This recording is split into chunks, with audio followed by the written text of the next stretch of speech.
Bienvenue dans la Maison 4. Ici, on explore les mémoires familiales et transgénérationnelles. Mais on parle aussi d'astrologie, de pratiques corporelles et d'outils concrets pour mieux se connaître, prendre soin de soi et avancer plus sereinement dans sa vie.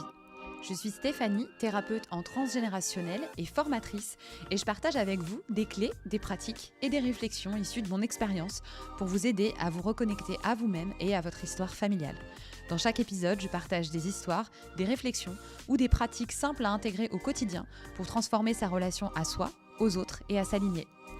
Installe-toi, ouvre tes oreilles et ton esprit. La Maison 4, ça commence maintenant.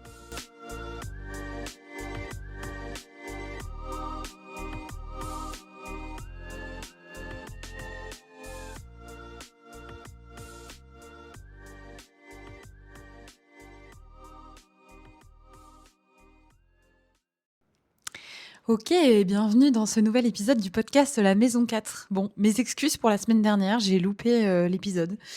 J'étais dans plein de choses la semaine dernière et du coup, j'ai pas enregistré d'épisode de podcast. Bon, en même temps, il y en a déjà pas mal à écouter. Je sais que vous êtes nombreux et nombreuses à découvrir le podcast ces derniers temps. J'ai reçu quelques messages, donc bienvenue ici. Et voilà, j'espère que ces épisodes vous plaisent, que ce podcast vous nourrit et vous apporte de nouvelles visions des choses, de la vie, du monde et surtout de votre système familial, puisque c'est le thème central quand même de ce podcast. Et aujourd'hui, j'avais envie de revenir aux bases. Alors, j'ai déjà fait un épisode un petit peu dessus où j'expliquais ce qu'était une constellation familiale. Et ici, j'ai envie d'en parler peut-être d'une autre façon parce que c'est pas le même moment. Donc, il y a forcément des choses que je vais dire autrement de la première fois. Et puis, j'ai envie de faire particulièrement attention dans cet épisode au fait de parler d'une constellation familiale sans créer d'attentes ou de faux espoirs sur ce qu'on pourrait y trouver aussi dans une constellation familiale. Je vous parle de ça parce que aujourd'hui, je reçois chez moi 2 personnes en Airbnb. J'ai une petite chambre chez moi que voilà, j'ai mis sur Airbnb les semaines où ma fille n'est pas là. Et donc, régulièrement, avec mon conjoint, on accueille des personnes de passage pour une nuit. Et donc, j'accueille aujourd'hui un couple. Et la femme, en arrivant tout à l'heure, me dit j'ai regardé un petit peu ce que vous faisiez aussi. Vous faites des constellations familiales, c'est génial, j'en ai déjà fait, etc. Et son mari ne connaissait pas. Et elle avait déjà participé en tant que constellée et représentante. Et donc, elle a commencé à lui expliquer un petit peu devant moi ce qu'était une constellation familiale, en tout cas avec son expérience. Et l'une des premières choses dont elle a parlé, c'est le fait qu'on pouvait découvrir des secrets de famille. Et ça m'a fait sourire parce que justement, moi, j'ai facilité plusieurs constellations avec la thématique du secret de famille. Et en fait, je vais aller un petit peu à l'encontre de ça. C'est-à-dire que pour moi, une constellation, ça ne va pas forcément nous servir à déterrer des secrets de famille. Donc, ce qu'est une constellation, est-ce que ça n'est pas, ou en tout cas, quelles attentes on peut déconstruire sur une constellation pour ne pas justement avoir trop d'attentes? Alors, je fais ça en freestyle, hein. J'ai absolument pas de script, rien du tout. Donc, je vais vous partager ça un petit peu comme ça me vient et comme je vois les constellations au jour d'aujourd'hui, donc 31 mars 2026. Et puis peut-être que dans 3 mois, je vous referai un épisode de podcast et j'en parlerai encore différemment. Alors, une constellation familiale, pour moi, c'est une représentation symbolique de notre système familial, puisque nous avons un système familial, un système qui est qu'on peut prendre en tout cas comme une forme d'entité énergétique qui est composée d'individus, donc les membres du système familial, les membres de la famille. Et au cœur de ce système familial, chaque individu est interconnecté. Donc nous sommes tous interconnectés les uns avec les autres et nous avons tous, surtout dans ce système, une place bien définie, un rôle bien défini. Donc selon un ordre particulier, selon une hiérarchie particulière et donc selon les fameuses lois des constellations familiales dont j'ai déjà parlé dans des épisodes précédents. Donc nous vivons au cœur de ce système familial, nous venons d'un système familial d'origine biologique. Et donc, les constellations nous permettent de mettre en lumière les dynamiques au cœur de ce système familial qu'on ne voit pas forcément de façon consciente.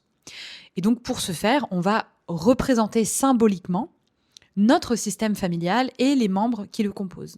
Et on peut le faire de différentes façons. On connaît les constellations familiales beaucoup en groupe, mais elles se pratiquent aussi en individuel. Et donc, en groupe, on va demander à d'autres personnes qu'on ne connaît pas de représenter, de se mettre à la place de certains membres de notre système familial. Et en individuel, on va utiliser une représentation symbolique, un objet. Donc ça peut être des personnages, ça peut être des objets, ça peut être de dessiner sur une feuille, de placer des petits papiers au sol, etc., etc.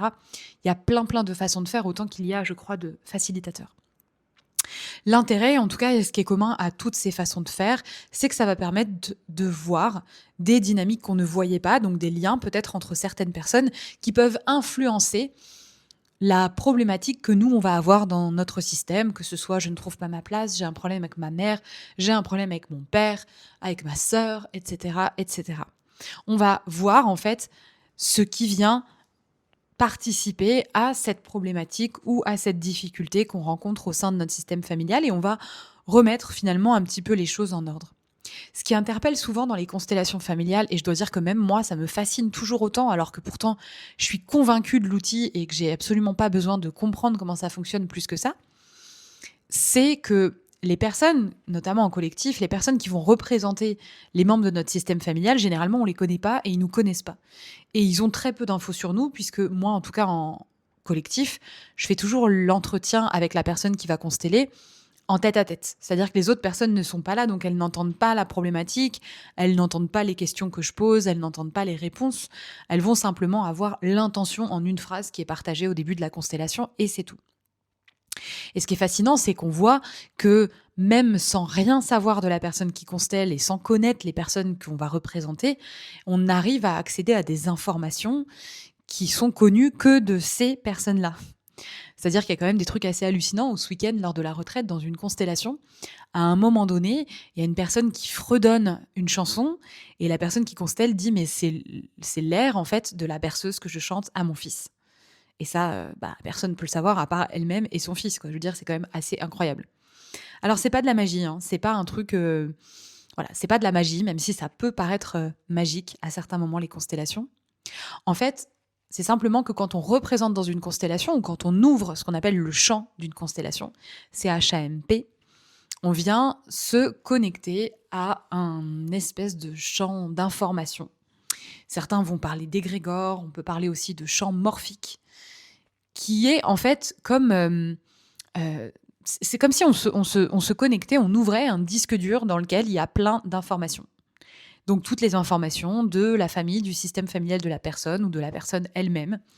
Et donc on vient brancher ce disque dur à notre ordinateur, à qui on est, et on peut collecter du coup les informations dont on a besoin et des informations qui vont passer par les ressentis physiques, les ressentis émotionnels, les pensées, ou là en l'occurrence le chant qui est reçu alors que on ne le connaît pas. Et on fait pas ça, comment dire, on n'a pas besoin de faire quoi que ce soit pour ça en fait. Simplement, volontairement et consciemment, poser l'intention de se connecter au chant de la personne. Alors parfois, dans certaines constellations, il y a un petit rituel d'entrée dans la constellation. En tout cas, moi, c'est ce que je fais. Mais pour d'autres personnes, il n'y a rien du tout. On vient te voir, on te dit, est-ce que tu veux bien représenter ma mère? Tu te lèves, tu viens au milieu de la pièce et hop, c'est parti. Et en vrai, ça marche comme ça. Moi, ce que j'aime bien faire dans mes constellations, c'est quand même faire un petit rituel d'entrée et de sortie, où on vient déposer notre histoire personnelle et familiale, et où on pose l'intention de se connecter au champ de la personne qui constelle. Et puis à la fin de la constellation, on dépose ce qu'on a ressenti dans la constellation, et on reprend ce qui nous appartient. Mais en vrai, c'est un peu du folklore, on n'en aurait pas vraiment besoin. Il y a beaucoup de facilitateurs en constellation, de constellateurs qui n'utilisent pas ça parce que c'est pas nécessaire. Bert Hellinger l'utilisait pas. On rentrait directement dans la constellation et juste le fait d'y aller, en fait, ça nous permettait d'accéder à ces informations dont on a besoin sans autre rituel de quoi que ce soit. Et donc, cette représentation, ce qu'on va ressentir dans la constellation, ça va nous permettre donc d'accéder à des informations dont on a besoin pour arriver à une forme de résolution de la constellation. On va parfois se déplacer, se rapprocher d'une autre personne du système. Par exemple, si je suis la mère, j'ai peut-être envie de me rapprocher du père, de la personne qui constelle, ou alors au contraire, je vais avoir envie de m'éloigner le plus possible de lui. Bon, ça déjà, c'est très significatif, ça veut dire beaucoup de choses. Parfois, je vais avoir plein d'énergie, je vais avoir envie de bouger partout dans la pièce, ou à d'autres moments, je vais me sentir hyper fatiguée, hyper lourde, ou peut-être même rigide, et je vais m'asseoir dans un coin et je vais attendre que ça se passe parce que j'ai pas d'énergie. Ça aussi, ça nous donne beaucoup d'informations. Comme je le disais tout à l'heure, on peut aussi avoir des émotions, des ressentis particuliers. Et donc, Au cours de la constellation, la personne qui facilite, alors en l'occurrence moi, quand je facilite une constellation, va poser des questions aux différents représentants. Comment tu te sens? Où est-ce que tu regardes? Qu'est-ce que tu penses de telle ou telle personne? S'il y a une émotion qui se manifeste, d'où elle vient cette émotion? Pourquoi tu te sens comme ça? De quoi tu as peur? De quoi tu as envie? De quoi tu aurais besoin? Ça fait beaucoup de questions. Parfois, on a les réponses, parfois, on les a pas. Et il y a pas de pression à avoir là-dessus. Si on n'a pas les réponses, c'est peut-être que la personne qu'on représente elle-même n'a pas les réponses. Donc, on va pas non plus aller les inventer. Mais tout ça mis bout à bout, l'observation des déplacements, des ressentis de chacun, de ce qui est nommé, de ce qui est verbalisé aussi par les différentes personnes, ça nous donne en fait plein, plein, plein d'informations. Et ça nous permet, et c'est là le propre quand même des constellations et le but des constellations, de voir la situation initiale sous un nouvel angle. De voir en fait ce qu'on ne voyait pas jusque-là, parce qu'on était dans notre petite histoire, dans notre prisme, et on n'arrivait pas à voir plus grand, on n'arrivait pas à accéder à autre chose, à d'autres informations. Et bien, les constellations nous permettent d'accéder à d'autres informations qui vont nous faire voir la situation sous un nouvel angle, qui vont pas changer la situation en elle-même. Je veux dire, par exemple, on va pas changer le passé s'il y a quelque chose qui s'est passé dans notre histoire familiale ou dans notre histoire personnelle. La constellation n'a pas le pouvoir d'effacer ça ou de transformer ça. Par contre, elle peut nous permettre de faire un pas de côté ou un pas de recul, ça dépend des situations, et de voir les choses autrement et d'accepter les choses telles qu'elles sont. Ça n'efface rien, ça ne légitime rien non plus et ça n'excuse rien. Ça, c'est vraiment très important et je l'ai déjà dit à de nombreuses reprises dans les podcasts. Mais par contre, ça nous permet de voir les choses différemment. Et c'est ce je vois les choses différemment qui est très guérisseur en fait. Parce qu'il nous permet de voir un autre pan de l'histoire qu'on n'avait pas ou qu'on ne voulait peut-être pas voir et qui est présenté là sous nos yeux et qui amène souvent beaucoup de paix intérieure ou en tout cas de pacification. Et je crois que c'est vraiment ça l'essentiel de la constellation. Donc voilà ce que je vous dirais aujourd'hui, en tout cas ce 31 mars. Si je devais aujourd'hui expliquer ce qu'est une constellation, j'ai fait ça en 10-12 minutes, c'est quand même pas trop mal, parce que c'est quand même assez complexe à nommer.